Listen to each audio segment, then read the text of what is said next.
বিক্রম চ্যাটার্জি চরিত্রটা একটি কারখানায় কাজ করে, সেখানে সে কারোর সাথে তেমনি মেলে না, মেশে না।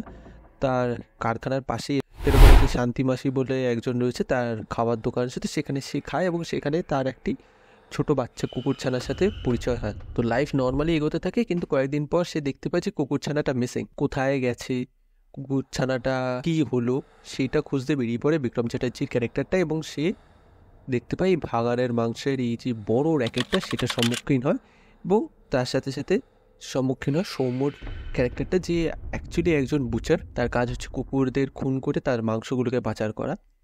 তো তারপর তাদের একটা কনফ্রন্টেশন হয়, এবং কি হয় কি না হয়, এবং সৌম্যর মাথার উপরে কি রয়েছে কি না রয়েছে, এবং বিক্রম চ্যাটার্জি অ্যাকচুয়ালি যে কি, কেন যে এত সে মাস্টারফুলি লোকদের মারতে পারছে, তার কি হিস্ট্রি, এবং যে এই ভাগাড়ের মাংসের যে প্রধান, তার সাথে তার কোনো প্রিভিয়াস কানেকশন রয়েছে কি নেই, সেইগুলো জানার জন্য আপনাকে দেখতে হবে পারিয়া।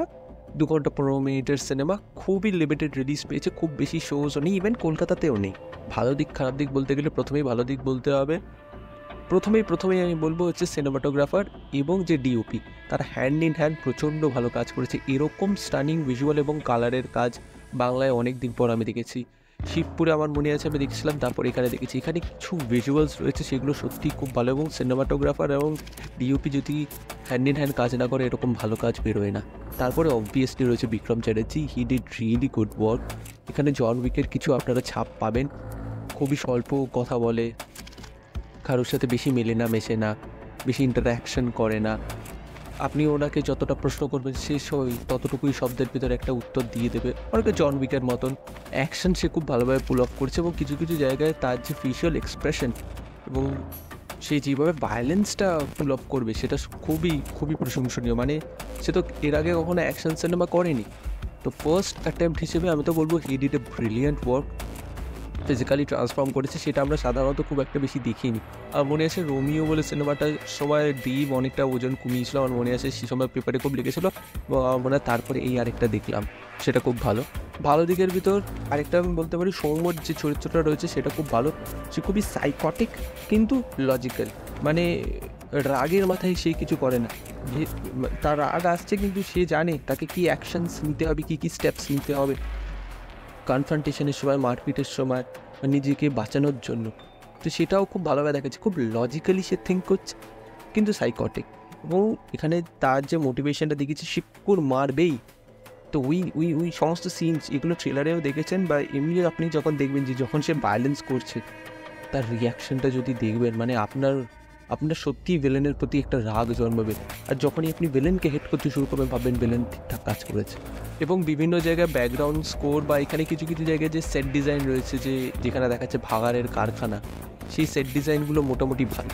এবং এখানে স্টোরিটা অ্যাকশনটাকে ড্রাইভ করে নিয়ে আছে। এই যে দুজনেই প্রচণ্ড ভায়োলেন্ট, সৌম্য ক্যারেক্টার এবং বিক্রম চ্যাটার্জির ক্যারেক্টারটা দুজনেই প্রচণ্ড ভায়োলেন্ট, কিন্তু দুজনের যে এই যে ভায়োলেন্সটা হবে, যে কনফ্রন্টেশনটা হবে, সেটা not as a set piece, এটা একটা স্টোরি ড্রাইভ হচ্ছে, ড্রাইভ হতে হতে অ্যাকশনগুলোকে নিয়ে যাচ্ছে। এবং বিভিন্ন সেট পিস রয়েছে অ্যাকশনের, একটা কোর্টইয়ার্ড রয়েছে, যে উঠোন দালান যেটাকে বলুন, সেখানে একটা মারপিট রয়েছে, একটা গলির ভিতরে মারপিট রয়েছে, একটা ঘরের ভিতরে মারপিট রয়েছে, এবং একটা কী বলবো, একটা আন্ডারগ্রাউন্ড স্টোরেজ এরিয়া, ফ্যাক্টরি মতন জায়গা রয়েছে, সেখানে মারপিট হচ্ছে, সেগুলো খুব ভালো।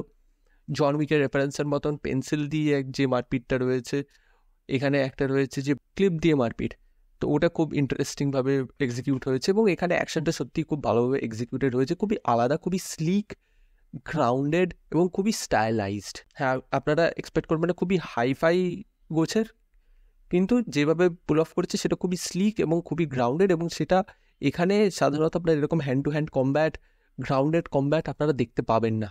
So it's very good, very innovative given the Bengali standards. তো এইগুলো তো হলো ভালো দিকে। এবার আমি যদি খারাপ দিকে বলি, খারাপ দিকে দেখুন, পার্শ্ব চরিত্র কারোর তেমনি কিছু করার নেই। বিশেষ করে শ্রীলেখা চক্রবর্তীর ক্যারেক্টারটা কি বলবো, একটু আজব। তার ক্যারেক্টারটা কখনো সাপোর্ট করছে, কখনো অন্যভাবে দেখছে, মানে খুবই একটা হচপচিয়ে ভাব। অঙ্গনার যে চরিত্রটা রয়েছে সেটা খুবই মান্ডেন চরিত্র, মানে সে একটা কুকুরদের হোম চালায়, তার কুকুর ভাল লাগে, ব্যাস, দ্যাটস ইট।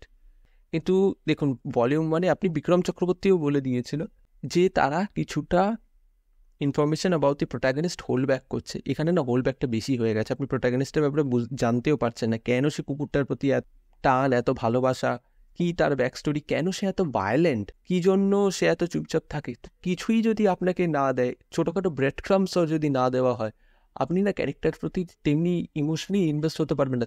দেখুন, আপনাদেরও কুকুর ভাল লাগে, তারও কুকুর ভাল লাগে, ছোট অবলা জীব, তার প্রতি অত্যাচার হচ্ছে, সেগুলো দেখে আপনার সত্যি কষ্ট লাগবে। কিন্তু আপনি যে ক্যারেক্টারটা তার হয়ে রিভেঞ্জ নিচ্ছে, তাদের জন্য রুখে দাঁড়াচ্ছে, তার ব্যাপারে যদি আপনি একটুও না জানতে পারেন, তখন তো একটু ঝামেলা হয়েই যাবে। যেটা জন উইকের ব্যাপারেও হয়েছিল।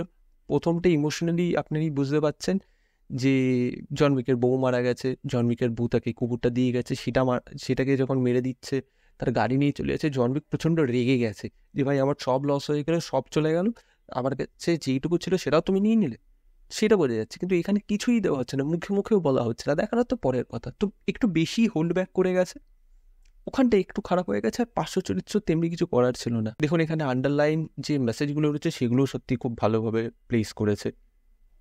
বিশেষ করে আপনি এই যে প্রমোটাররা লোকজনদের উচ্ছেদ করছে, ভাগাড়ের মাংস বা এমনি অন্যান্য আমাদের যে সমাজের যে বিভিন্ন রকমের টর্চার্স রয়েছে, সেগুলোর ব্যাপারে ছোট ছোট ছোট ছোট কিছু রেফারেন্সেস রেখে গেছে, সেগুলো খুব ইন্টারেস্টিং। অল অ্যান্ড অল আমি বলবো না it's a very perfect movie, but very good movie, well made, well executed, slick, stylised, action heavy, balance heavy.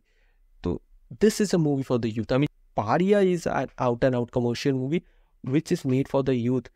যে ইউথ জওয়ান দেখতে ভালোবাসে, পাঠান দেখতে ভালোবাসে, টাইগার 3 দেখতে ভালোবাসে, যে ইউথ অ্যাকশন সিনেমা চায়, যে ইউথ অ্যামাজন প্রাইম বা লায়ন্স প্লেতে যখন জন উইক আসে তারা দেখতে রাজি আছে, তাদের জন্য এই সিনেমাটা। যান, দেখুন, সাপোর্ট করুন, নলে এরকম সিনেমা আর হবে না।